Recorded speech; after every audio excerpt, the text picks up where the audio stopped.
Adam, have you felt any difference in the squad coming back after the success you had? Has it changed at all this pre-season in the squad mentality? No, not really. No, they seem to be pretty mature about it all, so no signs of complacency, but it's hard to tell.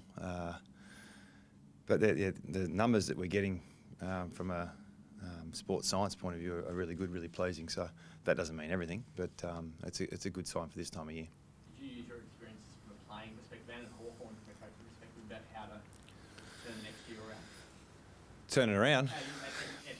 One year into next year, so go into 19, so we're here, this is 19 now, not 18. Yeah, I haven't gone too hard on that. I've let the players work things out themselves. I mean, like I said, they're a pretty mature group, and I haven't seen any signs to intervene or give advice in that sense. So,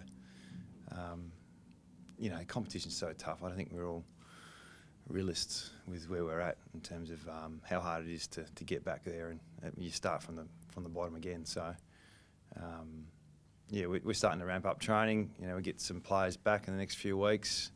Probably got 30 players going pretty hard, and 15 just building back into it. So, getting everyone back together on the park and playing some good footy is still in front of us.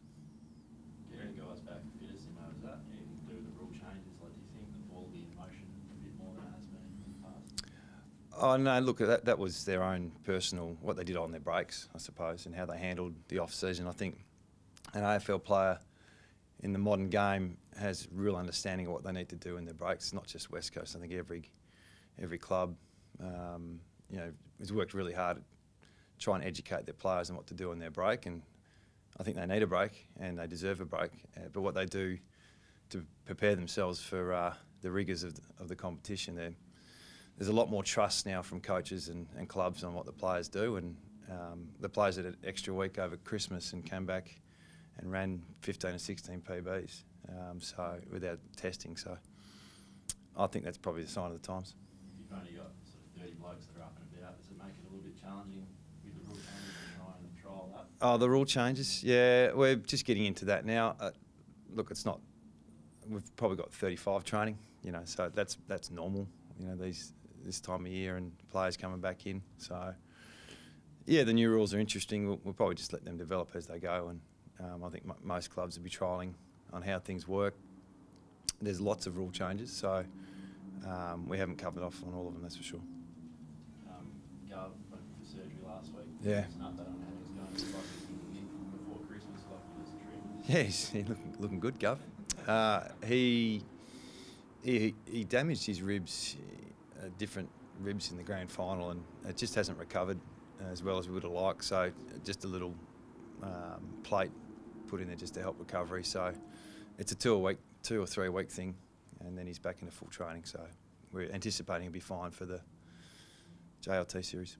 Does that plate stay in there, or is it? I don't know. It's a good question. I don't know. And so you just said he's right for the JLT, and he's just going to be. Will he be out of training for a while? Or?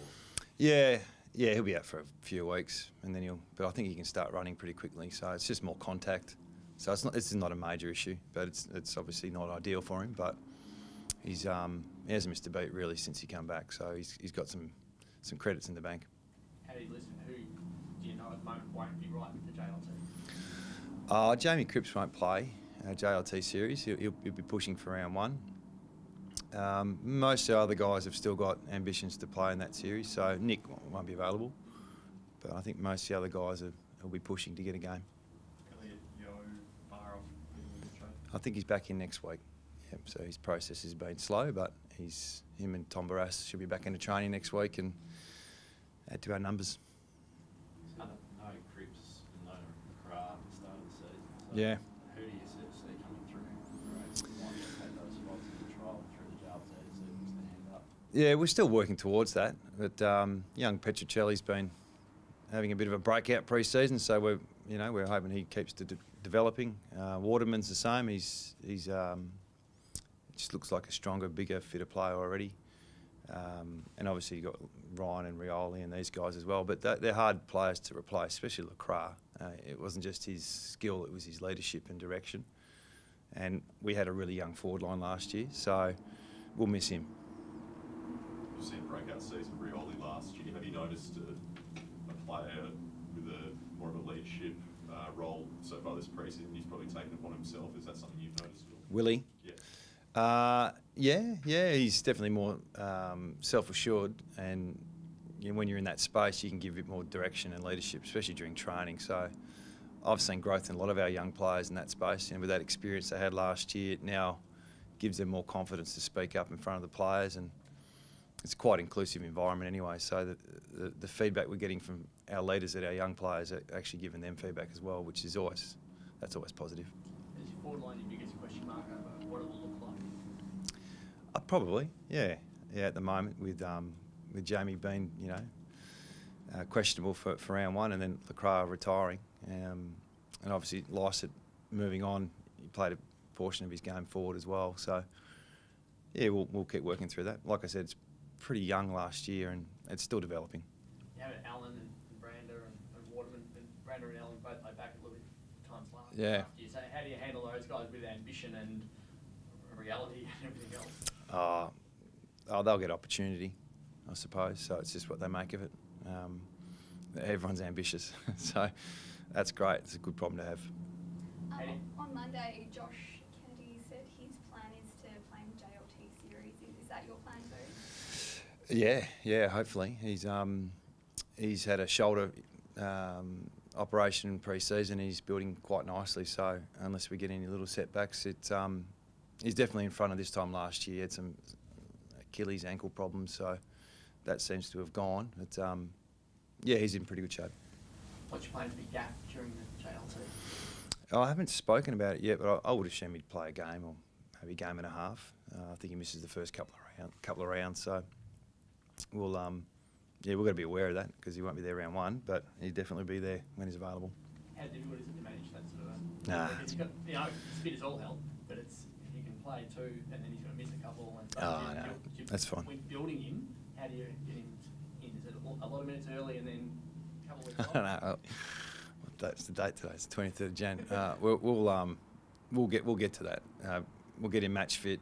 We'll play him probably a game, JLT, train him up for the next week, and then get him in for round 3, I think. Would you like to get him in for the Freo game to get it out of the way? What the JLT. Yeah. That doesn't. I'm not too worried about that side of things. I'm sure you guys will try and build it up to a certain degree, but for us, it's just getting him back into the side whenever we can get him. You spoke about Lysett, obviously leaving. Do you plan on continuing with 2 ruckmen tomorrow, or have you thought much about that? We've got that availability with Hickey coming over and Brooksby. Vardy's had a really good pre-season, and Nick will be, hopefully, we'll see him around mid-season. So it worked for us a lot last year, and something we stuck with. Whether that's the way we play or it's personnel driven, sometimes it's a bit of both. With Nick's inability to play a full game last year with his comeback, it made us play 2 rucks, and then we sort of stuck with it in the back end of the year. I haven't made a decision whether we're going to continue with that, but it's definitely an option. I think you'll be the first cab off the rank, you think, to partner Vardy? Probably. We'll see how we go once we start playing, but he's had a good look at it pre-season, and he's still developing relationships and connections with our players in our club, but he's done all the right things since he's been here. How much does everyone have to change this year with the rule changes? Do you have to? Has it been a pre-season of thinking about what will happen and stuff? I think you can get really caught up in trying to come up with new strategies and plans and trying to be tricky, I suppose, with these new rules. So I think we'll just see how it goes, and we'll adapt as we go. But even the 50-metre penalty rule's an interesting one now. When you see it happen, that looks completely different than it did in the past. So I think what we're going to do is supply the players with situations, and we'll let them work it out. Josh Smith keeps winning all the fitness testing. How far is he off with skills-wise? No, he's good. Yeah, he's coming really well. He's won all the fitness testing, but that's just part of it. I mean, it's important this time of year. But he's also contributing with the ball and defensively, and he's a good man. He's got a good character, so we've got a good player there, and he's learning our way. So he's doing all the right things as well. Have you changed since September? Have I changed? Yeah, it's like players have talked about what it's been like walking down the street and having people, how they've realised the impact it's had on people and stuff. Has it had, being a premiership coach, has it changed you much? I don't think so. You know, I think the one thing that's what's been really pleasing is just how proud people are of our players and what they achieved, which is great. Something that, you know, hopefully that's a good legacy for our club and our players. But I haven't changed too much. Does it feel like the pressure's off? So now that you are a premiership coach?